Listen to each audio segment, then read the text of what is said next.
for Council Steering Committee, this Florida, Mr. Jones. No one is there. There being none present, I will entertain a motion for the adoption of the agenda. Moved by Mr. Cunningham, seconded by Mr. Womack, that we adopt the agenda. I declare the calendar for the vote.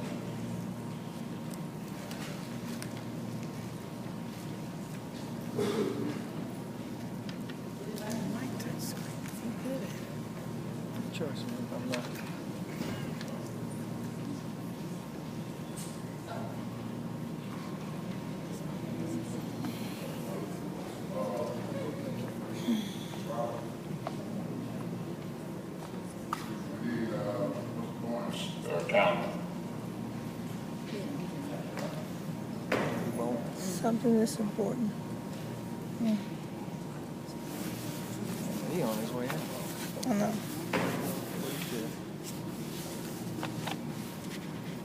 Mm-hmm. Yeah, okay. You saw that? So everyone No, I is can't, present, but so I saw something. I got it on tape.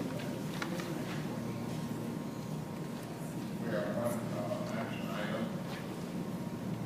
And that is budget. So before I entertain a motion for the approval of the budget, You saw or nothing. I want to make an observation about a framework of looking at the budget from the chair's perspective. We have 9 board members, and I do not speak for 9 board members. I'm giving you my perspective.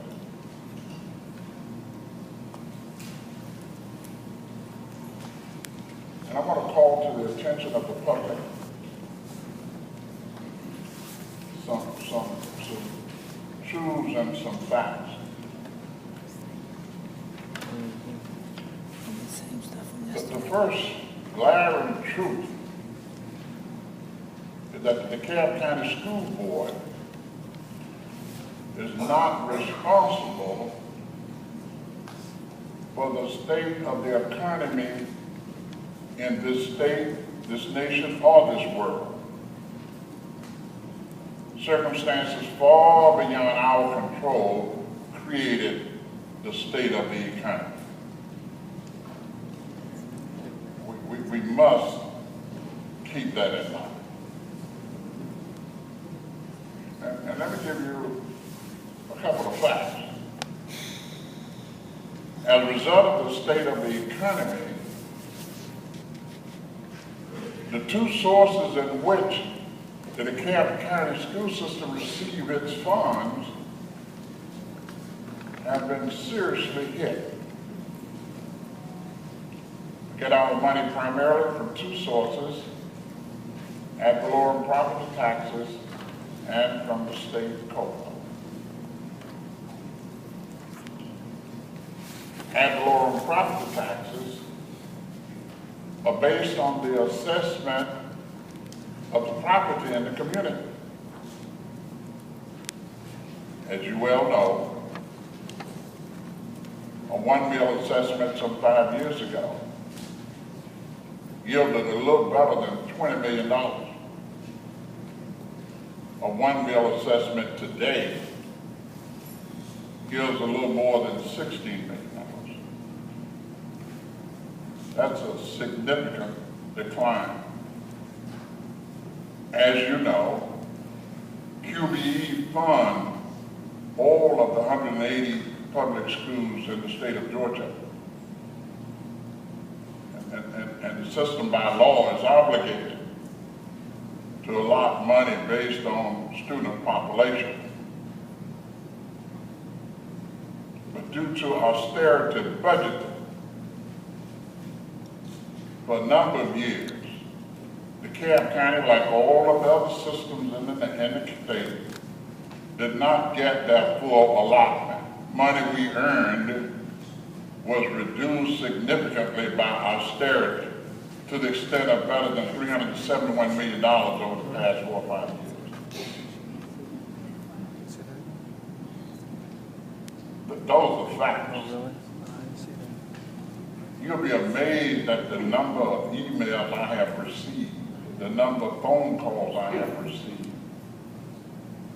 And I must tell you this, deviating, yesterday after going to one of the work sessions, I took my grandson to the movie to see Madagascar, one of the $5 movies. My dearest possession, my grandson. And a parent from the DeKalb school system saw me in the movie and said, "Aren't you Gene Walker?" And I said, "Yeah." Proud, happy with my grandson, and she was there with her 3 children. She said, "What you doing in the movie?" I said, "I'm watching Madagascar with my grandson." She said, "Why aren't you at home studying the budget?" That's right. I said, "Ma'am, are you serious?" Yes. She said, "Yeah, I'm serious. I'm disappointed to see you in the movie." And I said, "Ma'am, you're not nearly as disappointed to see me in the movie as I am to hear you ask me that stupid question." Wasn't stupid. I'm in the movie, enjoying it with my grandchild, and I've seen and talked about that budget until I don't even want to talk about it no more. And I said, "This, for your gratification, the thing we need more than anything is some additional money. And if you're willing to pay some additional money, then you can help us provide the education we need for our children." So I'm here to tell you that we've got a lot of problems. The 2 glaring problems we have is the lack of money and misinformation about the money. They're gonna pass this. The emails and phone calls I get, people said, first they lead off with, "You school system people have mismanaged our money."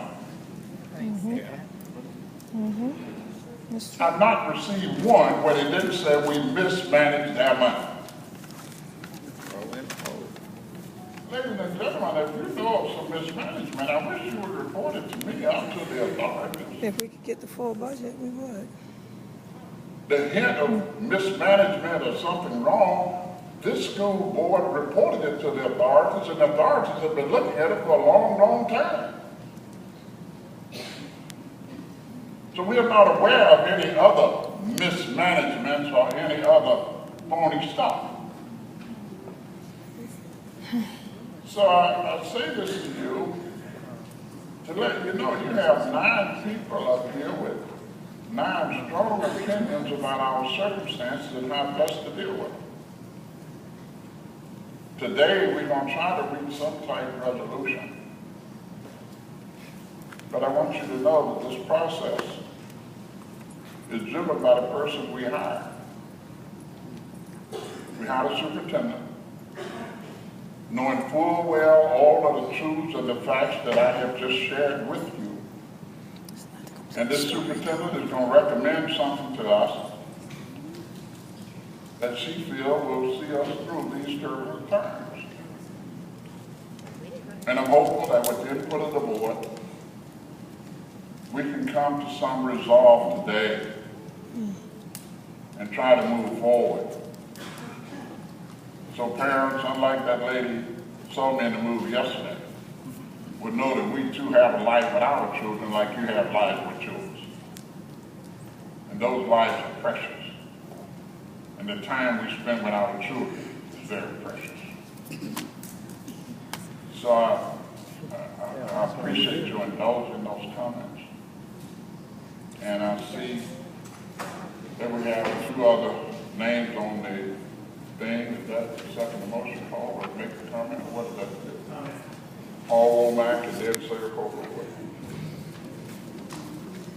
Mr. Chair, members of the board, I'm speaking solely as one board member, but today I had a conversation with 2 state agencies. I've asked them both to open an investigation into our finance and personnel department. Thank you. Thank you. Thank you. Let's get to it. In the 10-12 budget year, we had a budget of approximately $850 million. The Finance Committee, which I was chair of, and the board, cut $104 million. Out of this year's budget, we cut $15 million. That's $119 million. If you subtract that from 850, that comes down to around $730 million. If that had been done, we would not be in the financial shape that we are in today. That's right. And that's the reason I have asked the right state agencies to open a criminal investigation.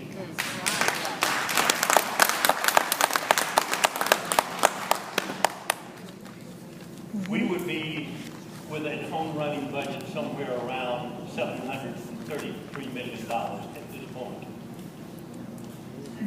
And raising taxes, 2 mills or 1 mill, is not going to solve the problem. It's going to exacerbate it next year. I'm also asking the delegation and or the state to take away the 5 mills that we have that is over and above everybody else in the state.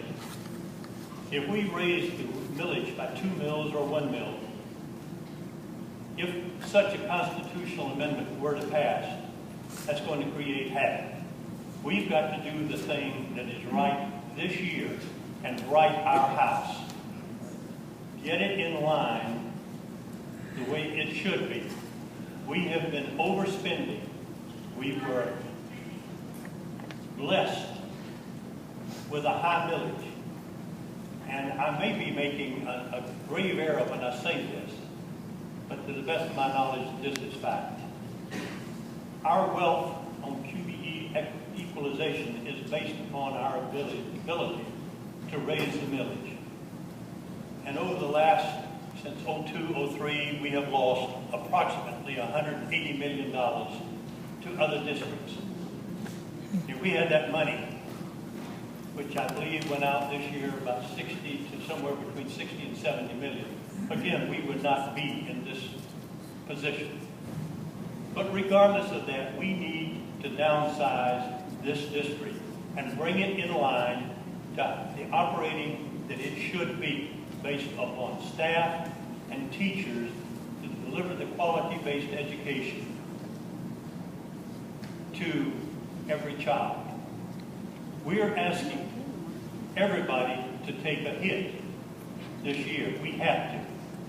Last year, certain board members stepped up and took a 10% salary cut in their salary. I'm going to suggest that we do it. I will do it regardless. It has to be voluntary. I will take a 10% voluntary salary cut in my salary. Thank you. Dr. Walker introduced that, I believe, the year before last, or last year when we were doing such heavy cutting. And I believe everybody participated. I don't know. But we can't ask as a board for the citizens and the staff to give up something that we ourselves are not willing to give up. There are no sacred cows. There are certain programs on the acts that are being cut back severely. Yes. And everybody is saying, yes, but not me.